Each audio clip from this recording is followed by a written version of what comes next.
গত 10 তারিখে national medical কলেজের সামনে প্রকাশ্য দিবালোকে সন্ত্রাসী কর্তৃক আমাদের একজন তারিক সাইদ মামুন গুরুতর জখমপ্রাপ্ত হন। তাকে ওখান থেকে প্রথমে ন্যাশনাল মেডিকেল কলেজ হাসপাতালে জরুরি বিভাগে নিয়ে যাওয়া হয়। সেখান থেকে ঢাকা মেডিকেলে নিয়ে গেলে ডাক্তাররা তাকে মৃত ঘোষণা করে। প্রকাশ্য দিবালোকে দুর্বৃত্ত কর্তৃক গুলি করে হত্যায় দেশব্যাপী চাঞ্চল্যের সৃষ্টি হয়। তখন ঊর্ধ্বতন কর্তৃপক্ষের নির্দেশে ঢাকা মহানগর গোয়েন্দা বিভাগ ছায়া তদন্ত শুরু করে। ঘটনাস্থলের আশেপাশে সিসি ফুটেজ সংগ্রহ এবং বিশদ পর্যালোচনা করা হয়। প্রাপ্ত গোয়েন্দা তথ্য এবং ফুটেজ বিশ্লেষণের প্রাপ্ত তথ্যসমূহ বিশ্লেষণ করে প্রাথমিকভাবে অপরাধীদের শনাক্ত করা হয়। তাদেরকে গ্রেপ্তারের লক্ষ্যে সিলেট, নরসিংদী এবং ঢাকার বিভিন্ন স্থানে অভিযান পরিচালনা করা হয়। ঘটনার এক পর্যায়ে নরসিংদী ও ঢাকার বিভিন্ন স্থানে অভিযান পরিচালনা করে ঘটনার সাথে জড়িত 5 জন আসামিকে গ্রেপ্তার। ঘটনায় ব্যবহৃত সরবরাহকৃত অর্থ, ঘটনায় ব্যবহৃত মোটরসাইকেল, 2টি পিস্তল, তারপরে আপনার অস্ত্রগুলি উদ্ধার করা হয়।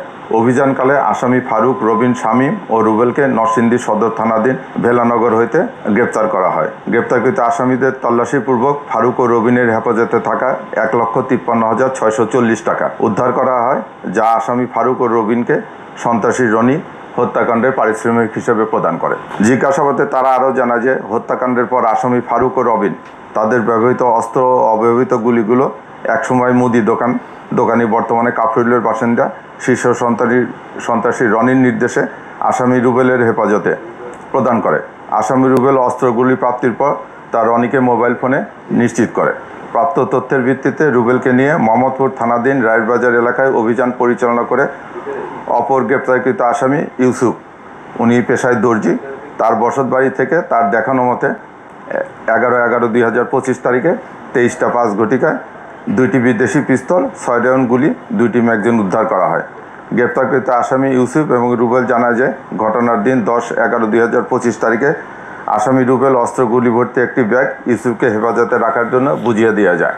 আসামিদের জিজ্ঞাসাবাদে জানা যায় যে সন্ত্রাসী রনি কর্তৃক আসামি ফারুকের সহায়তায় মামুনকে হত্যার একাধিক পরিকল্পনা ও প্রচেষ্টা গ্রহণ করা হয় এবং আগের পরিকল্পনাগুলো ব্যর্থ হওয়ার পর পরিকল্পনা বাস্তবায়নের লক্ষ্যে ঘটনার পূর্বের দিন অর্থাৎ 9/11/2025 তারিখে সন্ধ্যার দিকে সন্ত্রাসী রনি তার নিজ বাসায় অপর সন্ত্রাসী রবিনকে ডেকে নেয়। রনি জানায় তার সঙ্গে ফারুক, সুমন, কামাল সহ আরও 2-1 জন থাকবে, তারা মামুনকে হত্যা করবে। তখন রবিন রনির এই প্রস্তাবে রাজি হয়। সেই অনুযায়ী গত 10/11/2025 তারিখে সন্ত্রাসী রনি 9টায় সন্ত্রাসী রবিনকে ফোন দিয়ে জসকোট এলাকায় যেতে নির্দেশ প্রদান করে। 10টার দিকে সন্ত্রাসী রবিন তার বন্ধু শামীম, ঢাকা ডেন্টালের আউটসোর্সিংয়ে লিফট অপারেটর, তার মোটরসাইকেলে চড়ে রবিন জসকোট এলাকায় গমন করে। রবিনের নির্দেশ অনুযায়ী ফারুক, সুমন ও কামাল আরও 2-3 জন অজ্ঞাতনামা, যাদের পরিচয় এখনও আমরা নিশ্চিত করতে পারিনি, জসকোট এলাকায় উপস্থিত হয়। সন্ত্রাসী রনির নির্দেশে ফারুক অটোরিকশা যোগে জসকোট এলাকায় গমন করে।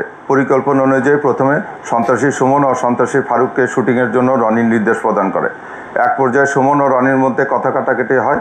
সন্ত্রাসী রনি তখন সন্ত্রাসী সুমনের নিকট থাকা 2টি পিস্তল নিয়ে একটি ফারুককে, অপরটি আসামি রবিনকে হস্তান্তরপূর্বক টার্গেট ভিকটিম মামুনকে হত্যার মিশনে পাঠায়। জিজ্ঞাসাবাদে জানা যায় যে পলাতক সন্ত্রাসী কামালের উপর নির্দেশনা থাকে মামুনকে অনুসরণ করা এবং তার গতিবিধি তাদেরকে জানানো। সেই মোতাবেক সন্ত্রাসী কামাল ভিকটিমের সঙ্গে থাকে এবং তার সংকেত পেয়ে ফারুক ও রবিন ভিকটিম মামুনকে লক্ষ্য করে উপর্যুপরি গুলি ছড়ে মৃত্যু নিশ্চিত করে ঘটনাস্থল ত্যাগ করে। ঘটনার পরেই তারা বেরিবাদের হয়ে রায়েরবাজার যায় এবং রনির নির্দেশ অনুযায়ী রুবেল অপর 2 সন্ত্রাসী ফারুক ও রবিনের নিকট টাকা অস্ত্র গ্রহণ করে তা রুবেলের বন্ধু ইউসুফের নিকট জমা রাখে। পরবর্তীতে রনির প্রদত্ত 2 লাখ টাকা রুবেল, শুটার ফারুক ও শুটার রবিনকে প্রত্যেককে 1 লাখ টাকা করে প্রদান করে। সন্ত্রাসী রনির পরিকল্পনার নির্দেশে সন্ত্রাসী রুবেলের মাধ্যমে সন্ত্রাসী ফারুক ও রবিন শামীমকে ঢাকা থেকে সিলেটের উদ্দেশ্যে পাঠানো হয়। রুবেল নিজেও তাদের সফরসঙ্গী ছিল।